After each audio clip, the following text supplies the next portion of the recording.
welcome to our program. Today we are checking out Museum Jorn here in Silkeborg and its current exhibitions. So let's go for a guided tour.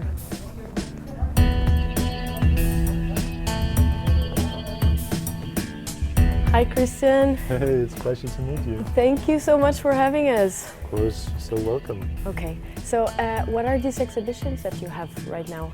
All right, yeah, but we have our permanent exhibition here, which isn't so permanent. That's just what we call it. But we have it for 1 year, 2 years, and then we kind of switch the works because we have a lot of works in our archives and our magazines here in our storage. So we try to kind of refreshen it once in a while, and then we have special exhibitions area over here where we have usually 3 to 4 special exhibitions a year, larger exhibitions.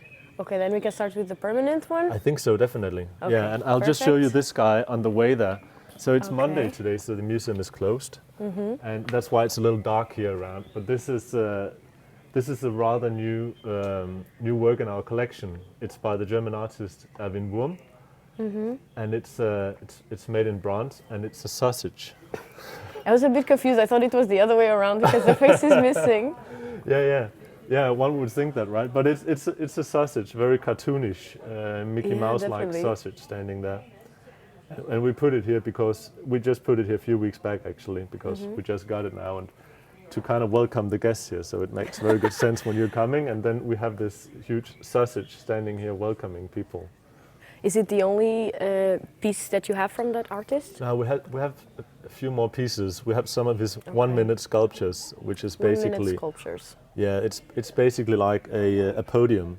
Okay. Where you can stand, and then you use your own body as a sculpture, and then you pose. Then there is a direction, like drawn with a tush on the podium. Okay. That how you have to do it on the podium, and then there usually is some things you can use with it. There is a bucket, for example, or tennis balls, or a plastic flower or something, and then you have to make your own sculpture, and that's a 1-minute sculpture because you have to stand there for 1 minute.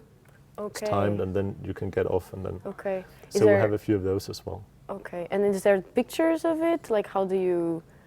Yeah, there is just a drawing then. Then it's up to people to kind of interpretate the drawing of how to do it. Okay. Yeah, Fun. we are not exhibiting the 1-minute sculptures at the moment, sadly. but sadly, yeah, because they're quite funny, and it's a completely new way of seeing sculpture. He definitely revolutionized the idea of a sculpture that way.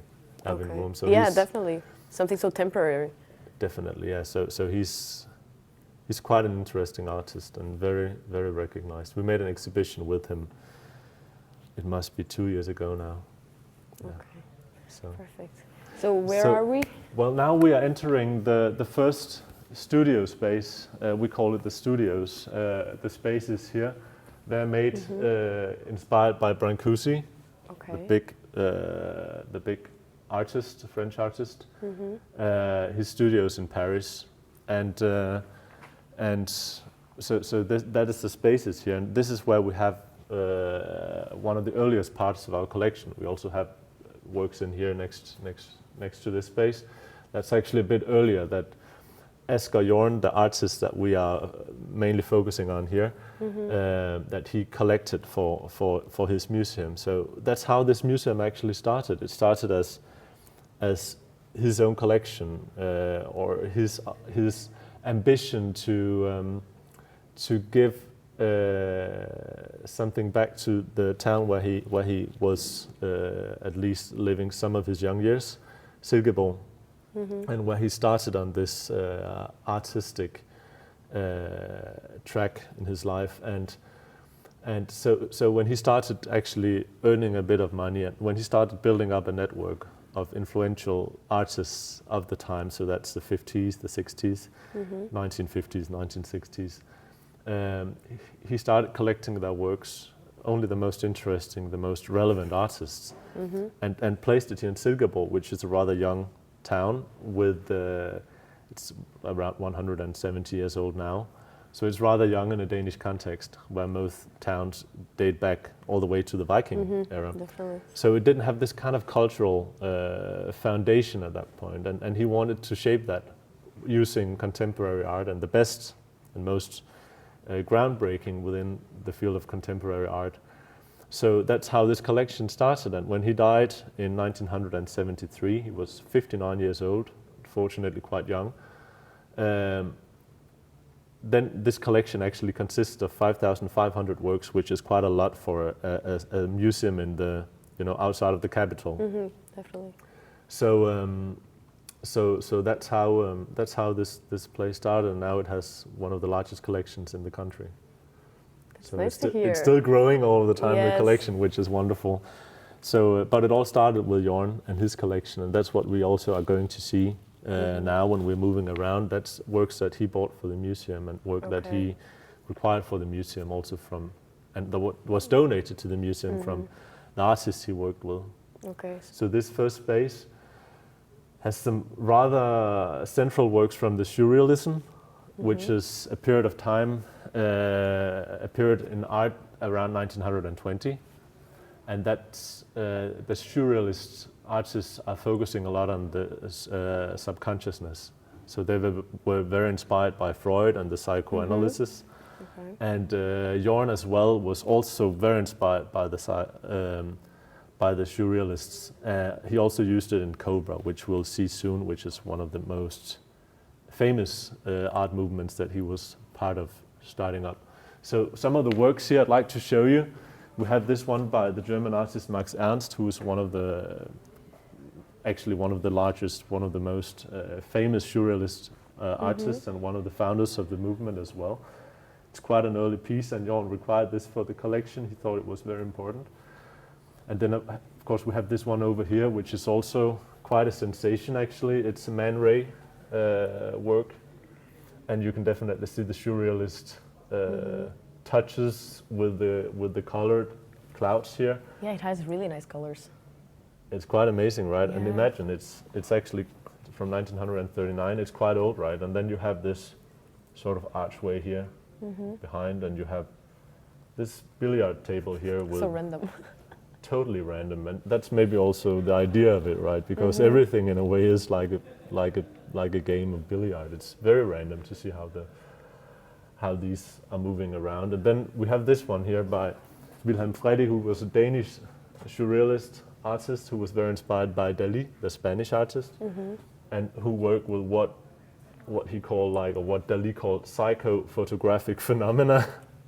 So the Surrealists were very theoretical as well. So they were also making manifest, and they were writing down their thoughts, something Jorn also adopted in his work, this idea of writing down ideas, writing down what the art is actually about, because at that point there was no social media, of course, so it was difficult for an artist to tell what was behind the work, so they needed to make manifests or make publications or in other ways get the idea of the artwork out.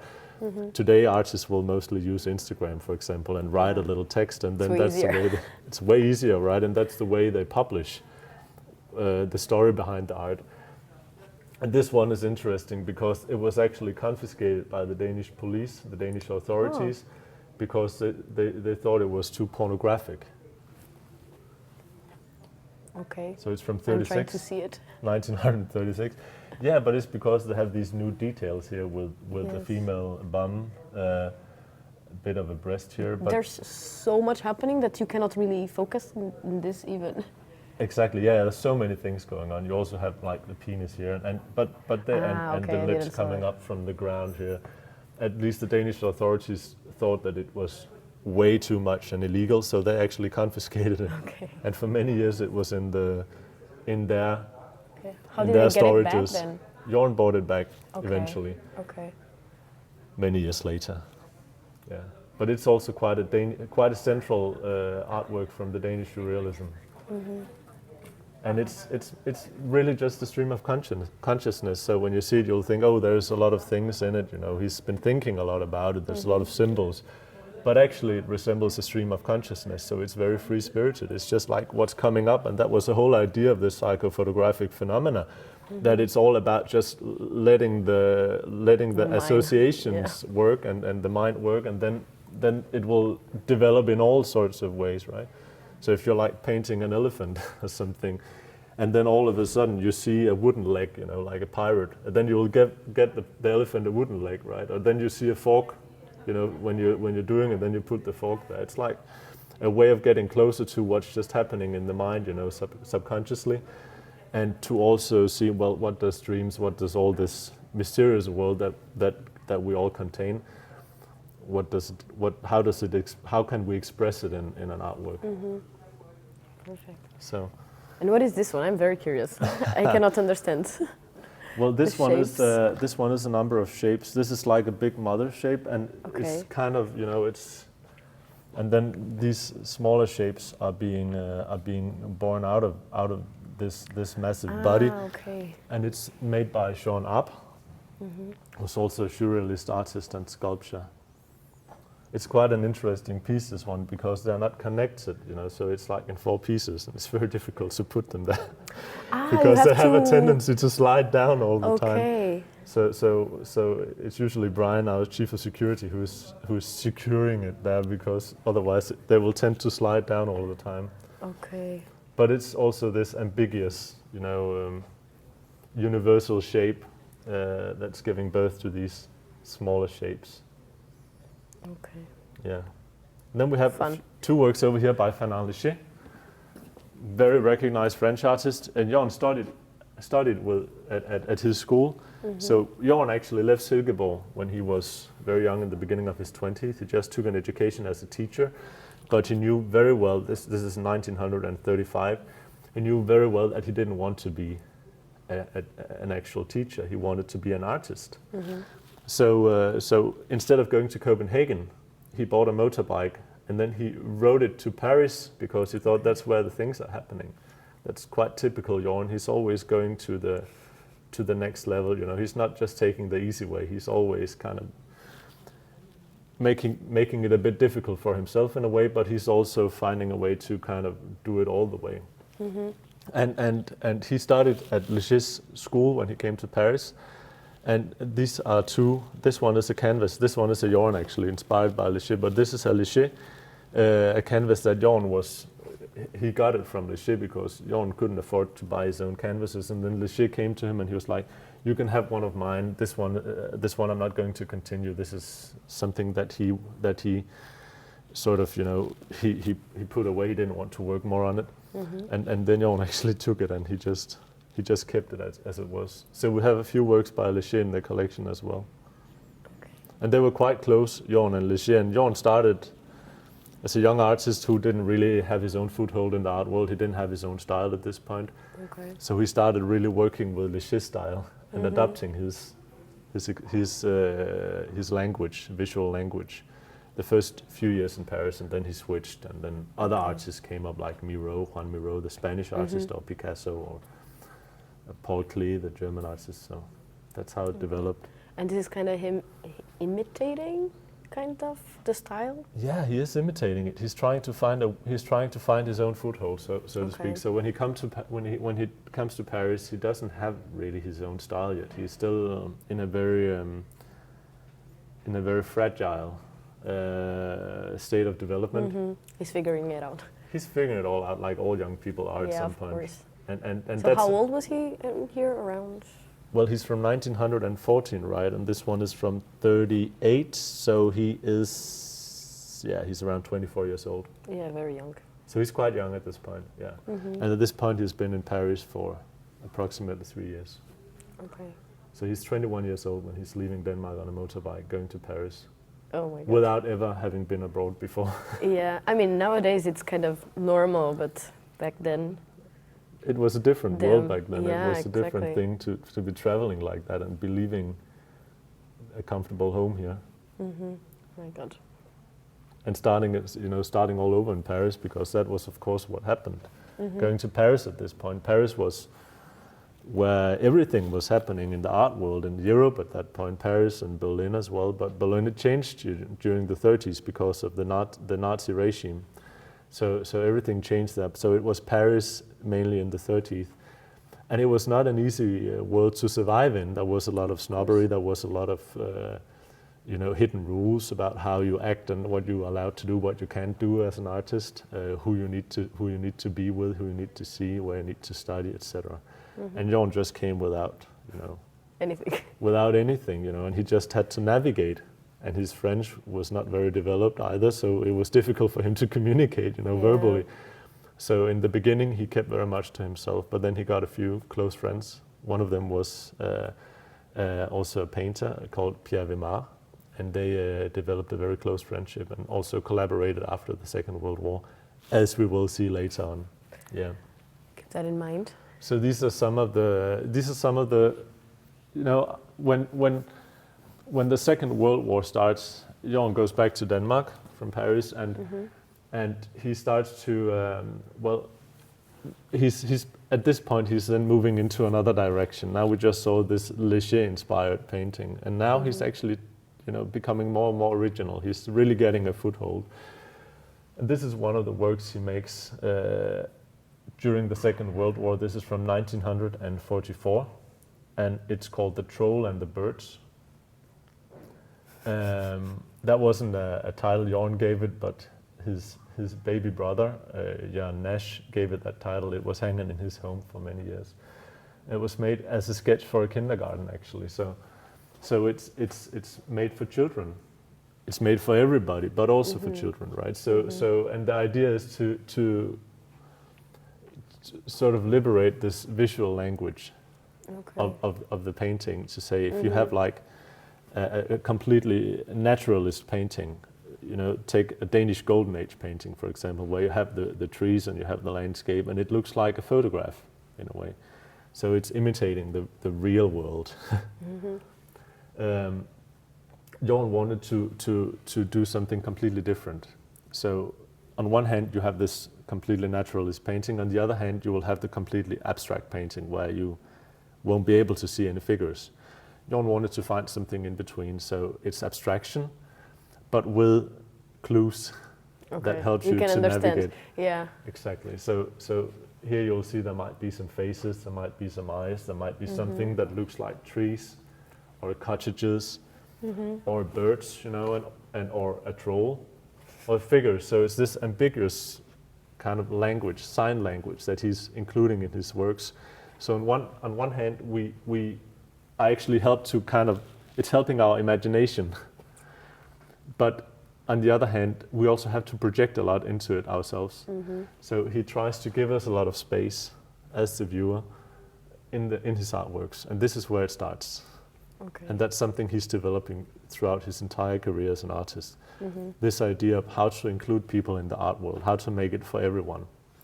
And here at kindergarten, how to make it so that the art can be part of the society, how the art can be part of the everyday life of people. Yeah.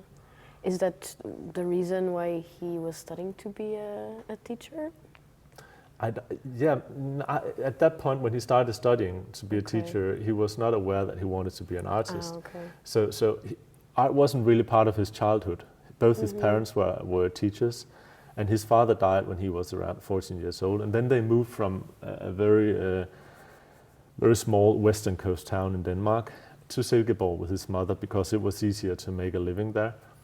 For the family, he had several siblings. And he was all of a sudden the biggest one, so he had to, or almost, he was in the top at least of this large group of children, and so he also had a lot of responsibility, of course. But when he started studying to be a teacher, he also visited his friends. He started getting new friends, and some of them came from rather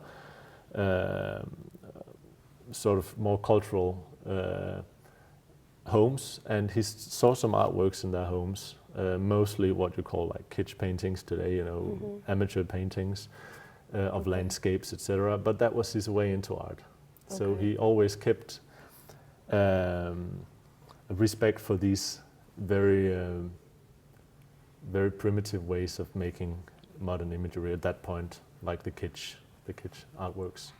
That was his way into art. So, and then he started thinking about art. Then it became part of his life. Slowly he started making drawings. He started developing his own style. He also met some local artists who helped him and who saw a talent in him, and that's how it started here. So, okay, so it was not related.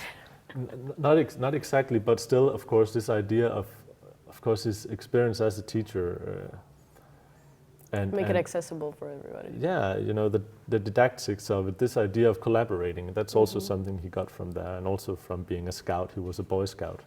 Okay. So this idea of collaborating, and that's something he's also celebrating throughout his entire career. It's always gathering people around himself and always trying to start things up collectively and not so much individually.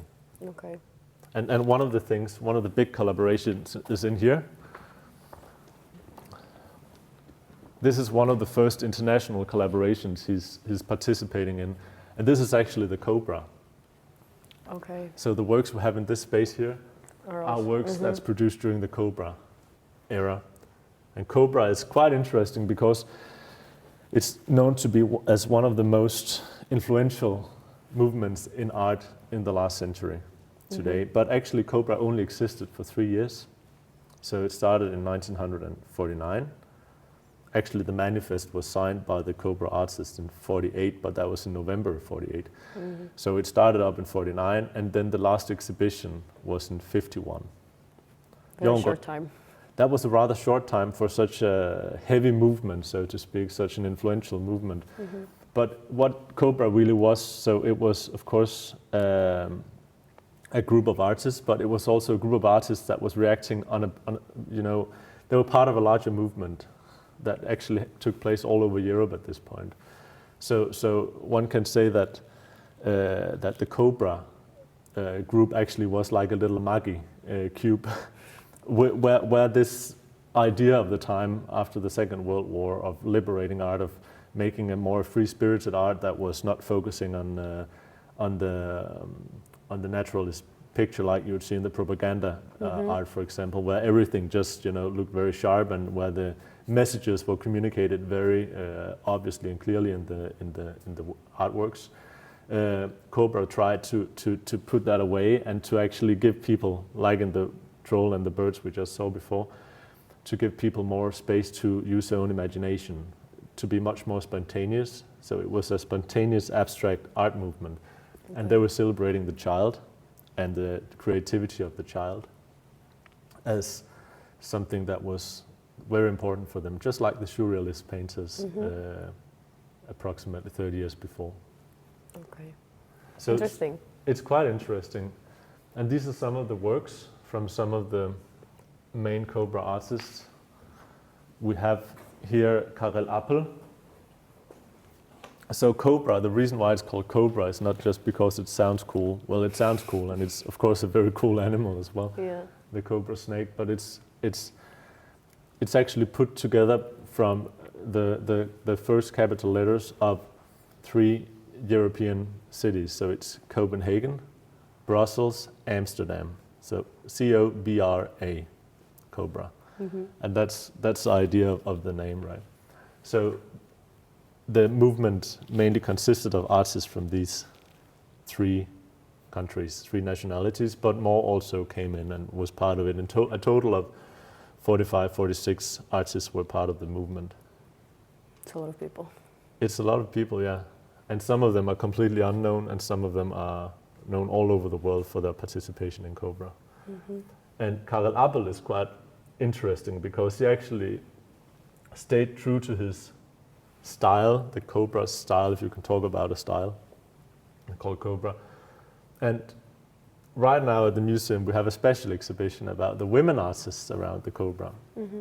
And the thing is, there wasn't so many. There was 4 women artists who was actually exhibiting with the Cobra, with these 45 Cobra artists, so there must have been around 40 men and 4 women. And this artwork is interesting in that context, because we have the women artists now, special exhibition over here, and they're also depicting women and the role of the woman, where we have the male artist here also depicting women, but in a completely different way. Okay. So this is a woman who's picking oranges, and it's very sexualized. So there's the breast, and she's also bending over, and though it's of course having a rather, it's of course abstract, and it's also like a mask, but it's also a woman bending forward, right? So it has this rather sexualized way of seeing the woman. Sorry? And submissive. And submissive, yeah, definitely. Yeah.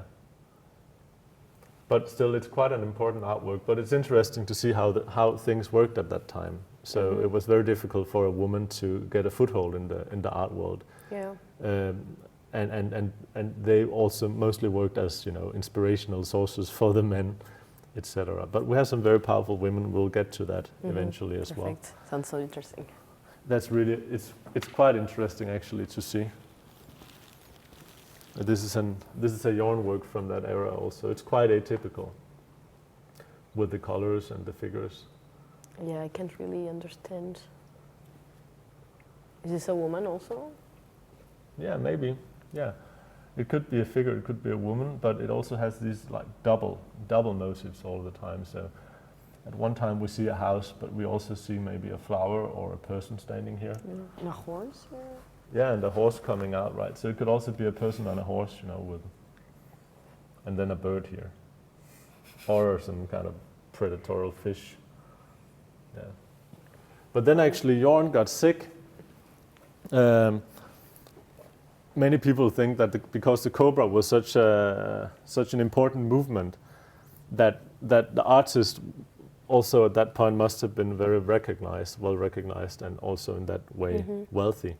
That wasn't the case. It was young artists, it was contemporary artists. Many of them hadn't really been exhibiting, you know, for real before. They were rather, they were not really described yet many of them. Some of them were also known, but they were not wealthy and they were not, you know, accepted yet in that way. So many of the artists that was part of the Cobra movement actually lived under some rather bad circumstances. They didn't earn money, they had families, and they had to take care of their families. And Jorn was one of these artists who really struggled to survive. And he didn't compromise on the art. He wanted to do art, so it was not like he could go and get a job somewhere, because that was not part of the game for him. He was an artist. That was what he did for a living. So he got rather sick with tuberculosis in 1950-51. And so he was actually put on a train by his friends in the Cobra movement and sent back to Silkeborg without his family, because he just needed treatment, and he wasn't, you know, he didn't want to take it because he had all these interesting projects going on. But he was very sick, and he was hospitalized here in Silkeborg for 17 months to recover. That's a long time actually, and he was really, you know... And he couldn't do anything? He was almost dying, but then when he started recovering after some months, he also started painting again.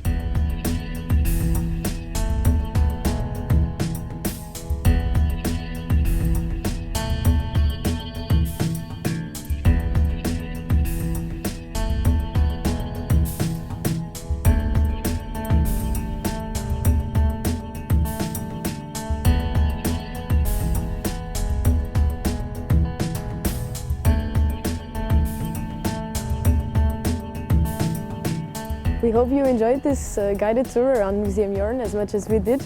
Thank you so much for staying with us, and see you next time.